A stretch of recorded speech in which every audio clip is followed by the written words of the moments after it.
నేను నిజం చెప్తే వీళ్ళ ఆఫీస్లో పనిచేస్తున్న చరిత్ర నా కూతురని వీళ్ళకి తెలిసిపోతుంది. అది నా కూతురికి ప్రమాదం. ఏంటి మాట్లాడా? నేను ఎవరి జీవితంలోకి రాను. నాకు కాళ్ళు గుంజుతున్నాయి.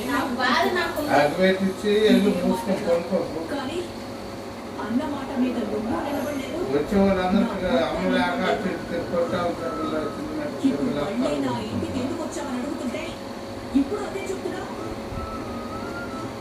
అరే ఒక 50 రూపాయలు 100 రూపాయలు ఇస్తాను. నాకు సరుకులన్నీ తెచ్చిపెట్టి అమ్ముకుంటాను. బాగా నమ్మకం దొరికిపోయాక పిల్లలకి ఇచ్చేవాళ్ళు ఊరుకోను.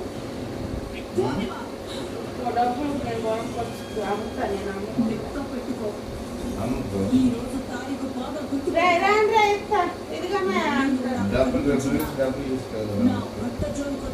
ఉమాశంకర్ 100 రూపాయలు ఇస్తా కానీ బిస్కెట్ ప్యాకెట్ కుర్కుర్ ప్యాకెట్లు అవి తీసుకురా. నా భర్తకి అప్పుడప్పుడు నువ్వు ఫోన్ చేస్తావని నాకు తెలుసు. ఓసారి ఎంక్వైరీ చేస్తే మా ఆఫీస్లో పనిచేస్తున్న చైతన్య నెంబర్ అని తెలిసింది.